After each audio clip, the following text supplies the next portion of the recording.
नमस्कार, हमारी खास पेशकश अतुल्य कुंभ में आपका बहुत स्वागत है और मैं हूं आपके साथ शुभांगी ठाकुर। और सबसे पहले आपको मिलवाते हैं महाकुंभ क्षेत्र में मौजूद एक अनोखे बाबा से, जिन्होंने अपनी गाड़ी को ही अपना सब कुछ बना रखा है। बाबा इसी गाड़ी पर बैठकर सबको आशीर्वाद दे रहे हैं। नाम है बोनट बाबा। इनके पास एक गोल्डन शंख भी है जो कि काफी अनोखा है। देखिए इस रिपोर्ट में।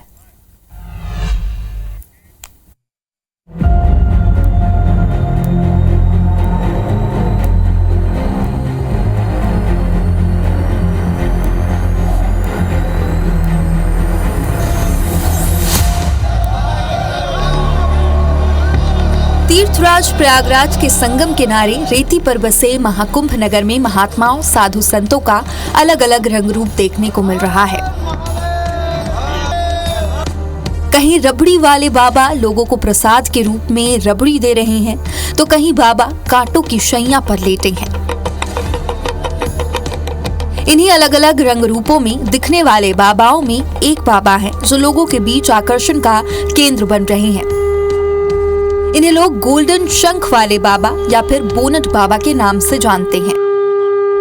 अब इनको बोनट वाले बाबा क्यों कहा जाता है, इसकी भी अपनी दिलचस्प कहानी है। दरअसल बोनट वाले बाबा एक एसयूवी कार चलाते हैं, जिसके माध्यम से वो संपूर्ण भारत का भ्रमण करते हैं। उसी में सोते हैं, उसी में बैठकर अपना भोजन भी करते हैं। महाकुंभ में भी वो अपनी इसी गाड़ी में आए हुए हैं। महाकुंभ में स्नान ध्यान कर भस्म विभूति लगाकर वो अपनी इस गाड़ी के बोनट पर बैठ जाते हैं और आने जाने वाले भक्तों को दर्शन और आशीर्वाद देते हैं। एक और बात है जो बाबा को खास बनाती है। बाबा के पास एक गोल्डन शंख है। इसके बारे में बाबा ने बताया कि शंख को बाबा ने एक जंगली लकड़ी से बनाया है जो जड़ी बूटी का काम भी करती है। इस शंख के सांचे को बनाने में बाबा को 2.5 वर्षों का समय लग गया। इसके बाद बाबा ने इस शंख का निर्माण किया और आज ये शंख बाबा की पहचान बन गई है। फिलहाल मेले में आए ये बाबा महानिर्वाणी अखाड़े के नागा सन्यासी हैं और इस अखाड़े के पास इन्होंने अपना गाड़ी का शिविर बना रखा है।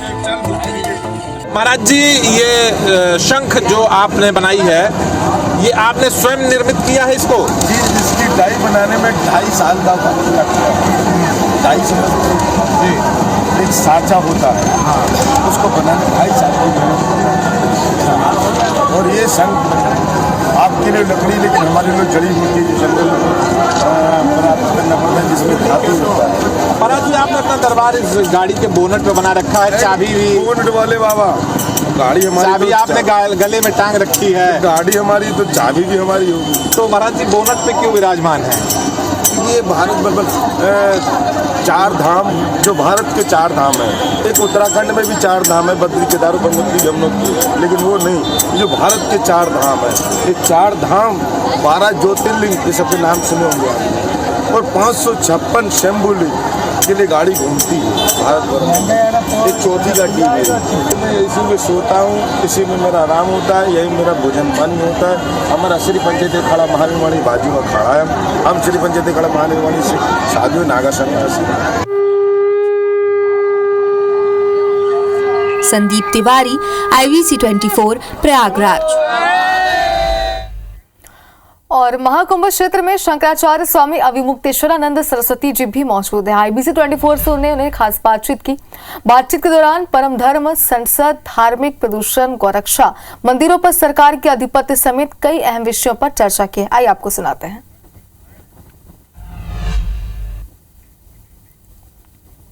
धर्म संसद हम इसलिए लगाते हैं कि धर्म के जो प्रश्न सनातन धर्मियों के वर्तमान में हों, उन पे एक विचार मंथन करके विद्वानों से राय समाज ले करके, शास्त्रों को देख करके एक मार्गदर्शन जारी कर दिया जाए, जिससे उनको प्रकाश मिले और सही दिशा में हमारा सनातन धर्मी समाज चल सके। आज का विषय था धार्मिक प्रदूषण। धर्म में जो प्रदूषणकारी चीजें आ गई हैं, उनके बारे में बहुत विशाल चर्चा हुई। अब जैसे देवता हैं हमारे, तो अब नए नए देवता बना करके बैठा दिए जा रहे हैं। जैसे साईं नाम का देवता पैदा कर दिया गया, वो सनातन धर्म के मंदिरों में बैठा दिया जा रहा है। हमारे देवताओं का जो नाम है, जो मंत्र है, उसमें बदलाव करने की कोशिश की जा रही है। हमारी गीता गायत्री को बदलने की कोशिश की जा रही है। हमारे देवता के जो श्रृंगार वगैरह होते हैं, उसमें नए नए तरह के आधुनिक ड्रेस पहनाने की कोशिश हो रही है। हेलो हाय कहना सीख गए हैं। अब मौसी, चाची, काकी, नानी नहीं रह गई, आंटी हो गई है। ये सब प्रदूषण ही तो है, और क्या है।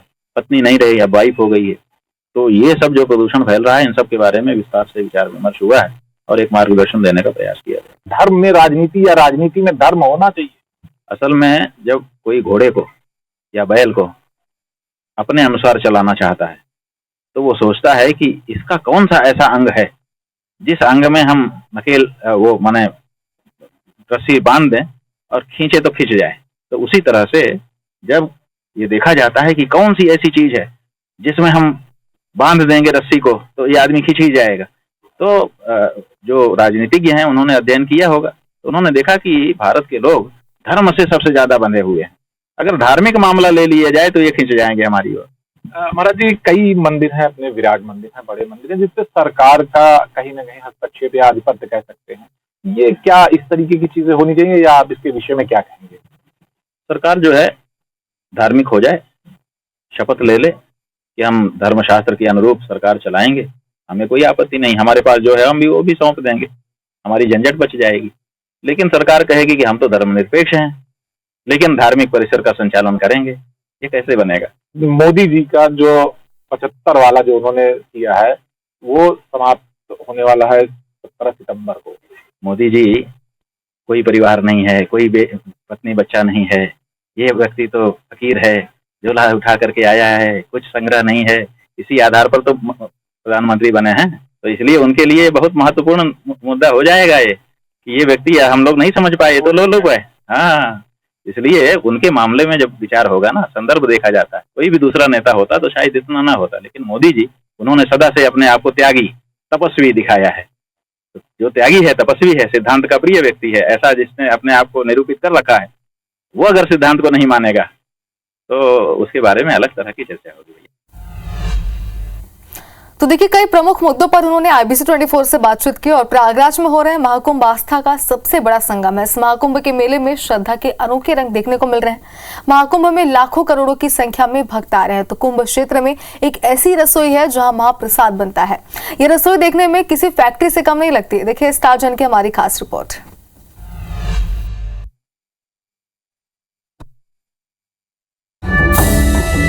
महाकुंभ में महाप्रसाद सेवा, लाखों भक्तों को मुफ्त में भोजन, कुंभ क्षेत्र में भोजन की भव्य व्यवस्था।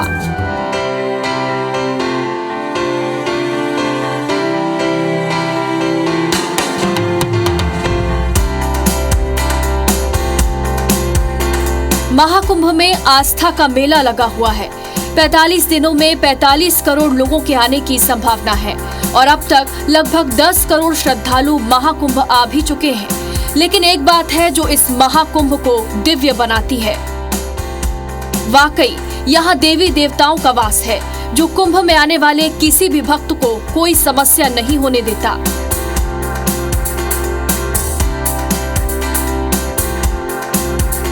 जो भी कुंभ में आता है उसे न रहने की दिक्कत है, न सोने की और न ही खाने की। महाकुंभ में बिना किसी परेशानी के सब संभव है।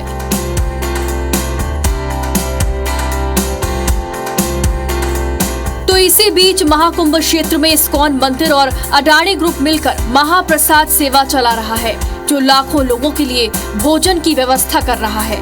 बहुत सारी संस्थाएं हैं जो महाप्रसादी सेवा कर रही हैं। उसी तरीके से एक महाप्रसादी सेवा का किचन आपको हम दिखाएंगे। ये महाप्रसादी सेवा जो है अडानी और इस्कॉन के संयुक्त रूप से संचालित की जा रही है। इसका किचन आपको दिखाएंगे और किस तरीके से टेक्नोलॉजी का उपयोग करते हुए इस किचन को ऑपरेट किया जा रहा है और अंदर की खासियत क्या क्या है वो आपको बताएंगे। महाकुंभ में आने वाले श्रद्धालुओं के लिए महाप्रसाद सेवा की व्यवस्था की गई है। महाकुंभ के 45 दिनों में लगभग 50 लाख श्रद्धालुओं को महाप्रसाद देने का लक्ष्य रखा गया है। इसके लिए सेक्टर 19 में महाप्रसाद केंद्र स्थापित किया गया है। इस्कॉन मंदिर ट्रस्ट महाप्रसाद वितरण में सहयोग कर रहा है।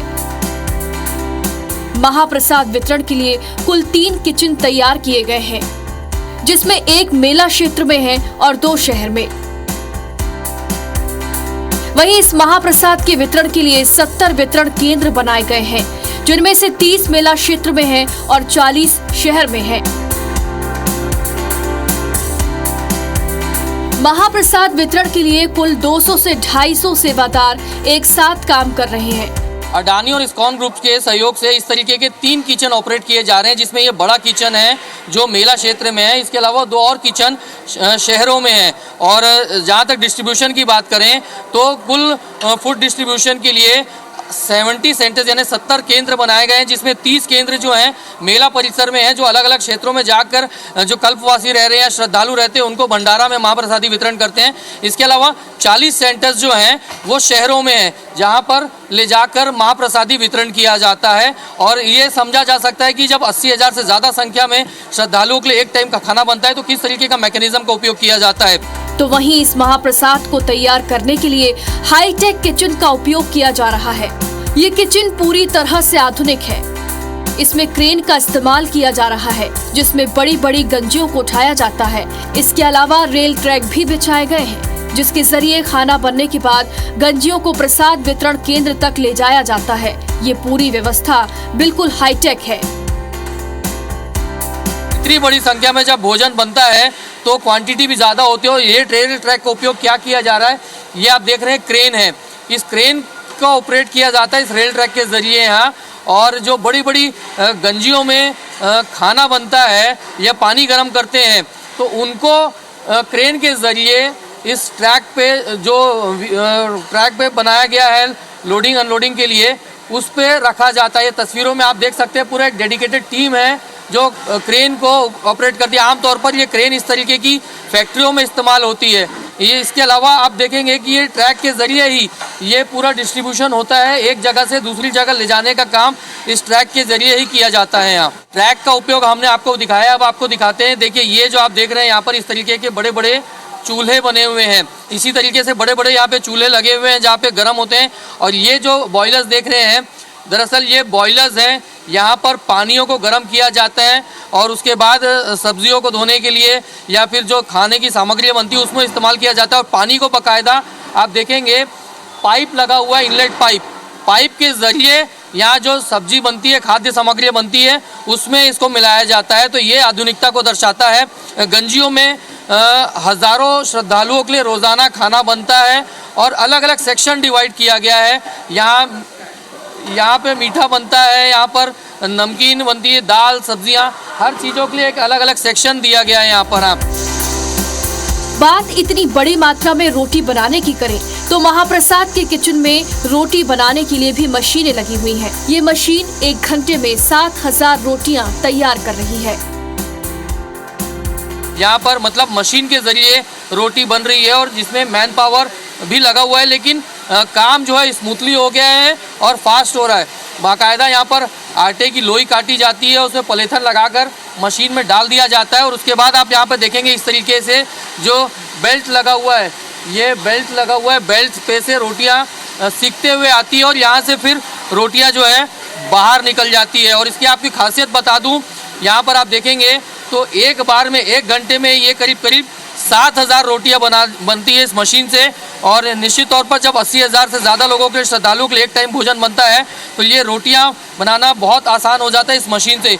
ये एक आधुनिकता का परिचय है कि किस तरीके से हाइजीन के साथ मॉडर्न किचन में मशीन के ज़रिए रोटियाँ बनाई जा रही। महाप्रसाद बनाना है तो सब्जी की भी जरूरत होगी, तो इस महा किचन में रोजाना किलो में नहीं बल्कि टनों में सब्जियों का इस्तेमाल हो रहा है।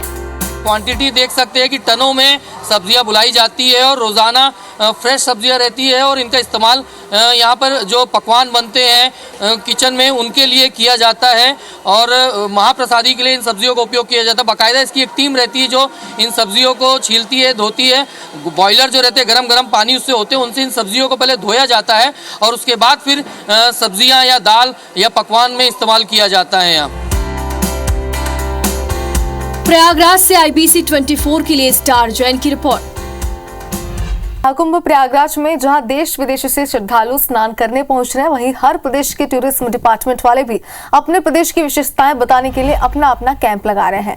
इसी कड़ी में दादरा नगर हवेली, दमन दीव और लक्षद्वीप ने अपना पवेलियन बनाया है। इसका उद्घाटन प्रयागराज के मंडलायुक्त विजय विश्व पंत और पुलिस कमिश्नर तरुण गाबा ने दीप प्रज्वलित कर किया। पर्यटन को बढ़ावा देने के लिए दोनों मुख्य अतिथियों ने लोगों से अपील भी की। पर्यटन विभाग के निदेशक शिवम तेवलिया ने बताया कि इस पवेलियन में उन्होंने केंद्र शासित प्रदेश दादरा नगर हवेली, दमन दीव और लक्षद्वीप के पर्यटन स्थलों और संस्कृति को चित्रों और शॉर्ट फिल्म के जरिए लोगों को बताने का प्रयास किया है। तो देखिए, जिस तरीके से कई बेहद अच्छी और खूबसूरत तस्वीरें हमने आपको महाकुंभ से दिखाई है, वहां पर एक ये भी तस्वीर सामने है जहां पर देश विदेश से जो लोग पहुंच रहे हैं उन्हें अपने पर्यटन का दिखाने के लिए, पर्यटक लोगों को आकर्षित करने के लिए यहाँ पर प्रदर्शनी भी लगाई गई है। आपको बता दें कि इसी कड़ी में दादरा नगर हवेली, दमन दीव और लक्षद्वीप ने अपना पवेलियन बनाया है। इसका उद्घाटन प्रयागराज के मंडलायुक्त विजय विश्व पंत और पुलिस कमिश्नर तरुण गाबा ने दीप प्रज्वलित कर किया। पर्यटन को बढ़ावा देने के लिए दोनों मुख्य अतिथियों ने लोगों से अपील भी की। पर्यटन विभाग के निदेशक श्रीएम तेवतिया ने बताया कि इस पवेलियन में उन्होंने केंद्र शासित प्रदेश दादरा नगर हवेली, दमन दीव और लक्षद्वीप के पर्यटन स्थलों और संस्कृति को चित्रों और शॉर्ट फिल्म के जरिए लोगों को बताने का प्रयास किया है। यहाँ पर हमने संघ प्रदेश दादरा नगर हवेली और दमन और दीव और लक्षद्वीप की एक सांस्कृतिक धरोहर, यहाँ के पर्यटन स्थल को हमने, और यहाँ पे जो इंफ्रास्ट्रक्चर डेवलपमेंट, जो सामाजिक कार्य हुआ है, उसको हमने दिखाने का एक हमें अवसर प्रदान हुआ है। मैं उत्तर प्रदेश सरकार का बहुत बहुत धन्यवाद देना चाहूँगा। इतने ही छोटे, इतने कम अंतराल में ऐसे इसका इतना ज़्यादा विकास हुआ है। मेरा मानना है कि इससे जो हमारे तीनों केंद्र शासित प्रदेश हैं वहाँ पर जो पर्यटन की जो असीम संभावनाएं हैं वो मूर्त रूप लेंगी और बहुत पर्यटक यहाँ से इनके बारे में जानेंगे, इन तीनों प्रदेशों के बारे में जानेंगे। और अब आपको एक ऐसे बाबा से मिलवाते हैं जो महाकुंभ में आए लोगों के लिए प्रेरणा बन रहे हैं। ये बाबा कोई नॉर्मल बाबा नहीं है, ये बिल्कुल फिट हैं और दूसरों को भी फिटनेस का मंत्र दे रहे हैं। देखिए इस रिपोर्ट में।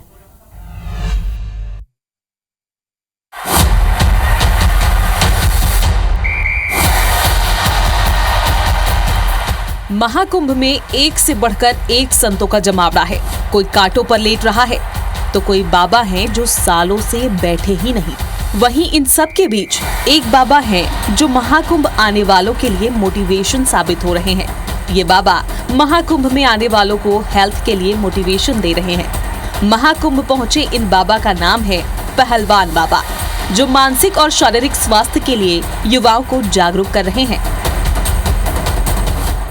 हमने मुहिम चलाई है, युवाओं को जगाना है, नशे को भगाना है, सबको स्वस्थ बना के भारत को विश्व गुरु बनाना है। 50 साल की एज हो चुकी है मेरी और मैं एक हाथ से 10,000 पुशअप लगा लेता हूँ, चक्री दंड लगा लेता हूँ, फुटबॉल के ऊपर हैंड स्टैंड भी कर देता हूँ। जब हम इस 50 साल की एज में इतनी मेहनत कर सकते हैं तो मेरा युवाओं को यही जगाने का उद्देश्य है। तो आप तो हमसे कहीं 4 गुना ज्यादा कर सकते हैं। महाकुंभ अपने आप में एक अद्वितीय और भव्य आयोजन है, जहां साधु संत और महात्मा भक्तों के साथ मिलकर साधना और तप के लिए पहुंचते हैं। ये अवसर न केवल धार्मिक उत्सव है, बल्कि ये सामाजिक और सांस्कृतिक मेलजोल का भी एक महत्वपूर्ण उदाहरण प्रस्तुत करता है, जहां देश विदेश से लोग आते हैं। आस्था का ये समागम 26 फरवरी तक चलेगा, जहां ऐसे ही एक से बढ़कर एक साधु संत आपको देखने को मिलेंगे। Bureau report, IBC 24। और बॉलीवुड अभिनेत्री ममता कुलकर्णी किन्नर अखाड़ा की महामंडलेश्वर बन गई है। उन्होंने शुक्रवार को प्रयागराज में संगम तट पर पिंडदान किया। अब वह यामाई ममता नंदगिरी कहलाएंगी। ममता ने किन्नर अखाड़े की आचार्य महामंडलेश्वर लक्ष्मी नारायण त्रिपाठी से मुलाकात कर आशीर्वाद लिया। देखिए इस पर एक रिपोर्ट। करण अर्जुन, वासी, सबसे बड़ा खिलाड़ी और किस्मत, ये कुछ ऐसी फिल्में हैं जिनमें ममता कुलकर्णी धमाल मचा चुकी हैं। एक समय था जब ममता कुलकर्णी की खूबसूरती की दुनिया कायल थी। फिल्मों में इनकी एक झलक देखने लोग दीवाने हुए पड़ते थे, लेकिन अब लोगों को अपने खूबसूरती से दीवाना बनाने वाली ममता कुलकर्णी ने बॉलीवुड जगत को अलविदा कहकर आध्यात्म और सनातन का रास्ता अपना लिया है।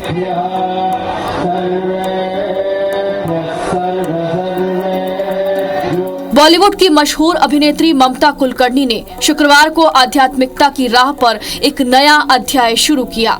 उन्हें किन्नर अखाड़े में महामंडलेश्वर की उपाधि दी गई।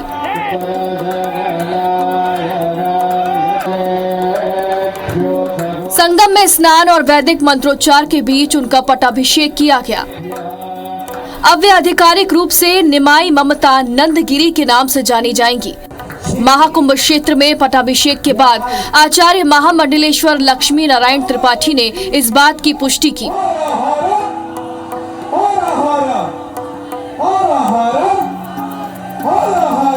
और बताया कि ममता कुलकर्णी लंबे समय से किन्नर अखाड़े के संपर्क में थी। उन्होंने पहले जूना अखाड़े से जुड़कर धर्म सेवा की थी, लेकिन अपने गुरु के ब्रह्मलीन होने के बाद उन्होंने किन्नर अखाड़े का हिस्सा बनने की इच्छा व्यक्त की। उनकी इस इच्छा को स्वीकारते हुए उन्हें महामंडलेश्वर का पद दिया गया है। उनका नया नाम होगा श्री यमाई ममता नंदगिरी। माई, बहुत से लोग जुड़ना चाह रहे हैं किन्नर अखाड़े से, किन किन लोगों को महंत बनाया जा रहा है? 2016 में पीताम्बरा जी को वो औरत हैं और उनको भी हमने महामंडलेश्वर बनाया। श्री डॉक्टर राज राजेश्वरी, उनको अंतर्राष्ट्रीय महामंडलेश्वर बनाया। वो पीएचडी होल्डर है, डबल पीएचडी होल्डर है और वो ज्यादा काम कर रही हैं। तो हमने किसी के लिए हमारे दरवाजे बंद नहीं है, हम सबको साथ में लेके चलने का प्रयास करते हैं। तो माई, इसमें सनातन धर्म को किस प्रकार से देखा जाता है? देखिए, बहुत लोग ऐसे हैं जो दूसरे धर्म में चले गए थे, आश्रित हो गए थे, वो पूर्ण वापस सनातन में आए। हमने सबको अपनाया और जो भी आएगा हम किसी का तिरस्कार नहीं कर सकते। जो सनातन परंपरा में आएगा वो किन्नर अखाड़े के लिए उसके दरवाजे आधी रात के लिए खुले हैं। ममता कुलकर्णी ने मीडिया से बात करते हुए कहा कि उन्होंने 23 साल पहले फिल्मी दुनिया को अलविदा कह दिया था और तब से आध्यात्मिकता की ओर बढ़ रही हैं। ये मुझे लगता है ये सब कुछ हम महाकाल के ऊपर और महाशक्ति आदिशक्ति के ऊपर, आदिशक्ति बहुत चंट है, वो कब क्या करेगी किसी को कुछ नहीं समझता। कि कल मैं ना बोल रही थी महामंडलेश्वर के लिए, मैंने कहा नहीं मुझे किसी चीज के लिए बनना नहीं है। आज उसने मेरी बुद्धि को ही घुमा दिया, कंप्लीटली 360 डिग्रीज हो गया। अब मैं क्या करूं? Best thing is to leave to God. हम लोग कम सोचते हैं, बहुत कम भगवान को भी बहुत कम समझते हैं। उन्होंने कुछ और ही प्लान्स किया होता है आपके लिए।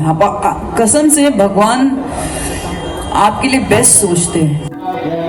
पट्टाभिषेक के साथ अब ममता कुलकर्णी किन्नर समाज का हिस्सा बन गई हैं और उन्हें वृंदावन स्थित पायलट बाबा के आश्रम की जिम्मेदारी सौंपी गई है।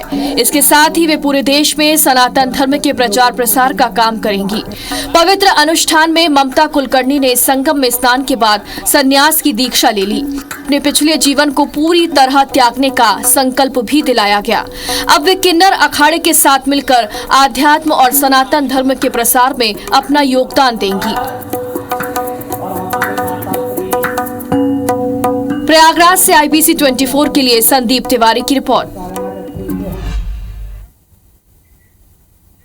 और चलिए आपको आगे बता देंगे और इसी बीच एक बड़ी खबर आप तक पहुंचाएंगे। बेहद बड़ी खबर इस वक्त सामने आ रही है और आपको ये भी बता दें कि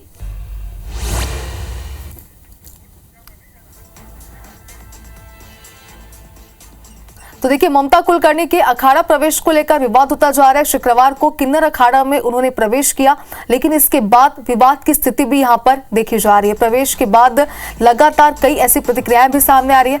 आपको बता दें कि महामंडलेश्वर क्यों बना है। किन्नर अखाड़ा की महामंडलेश्वर हिमांगी सखी ने इस ममता कुलकर्णी को यहां पर दीक्षा दिए जाने पर सवाल भी उठाया है। तो चलिए कुछ प्रतिक्रिया आ रही है, आपको सुनाते हैं। मैं आप सही कह रहे हैं, इसमें कोई बुरा नहीं है। बड़े बड़े फिल्म स्टार्स जुड़ने चाहिए और उनको भक्त बनाना चाहिए, सब कुछ है, मगर बैकग्राउंड भी तो देखना चाहिए ना। डी कंपनी का बैकग्राउंड होगा तो आप रखेंगे किसी को अपने पास? तो मुझे आप बताइए, डी कंपनी का व्यक्ति जिसने बॉम्ब ब्लास्ट वगैरह इतने मुंबई के अंदर किए गए हैं, आने वाले टाइम में अगर ममता कुलकर्णी के थ्रू से उनका उपयोग करके कुंभ के अंदर कुछ ऐसी गतिविधि होगी तो उसका जिम्मेदार कौन? और इसी के साथ हमारे इस खास पेशकश में फिलहाल इतना ही। आगे देखिए 3 बजे 3 एंकर। नमस्कार।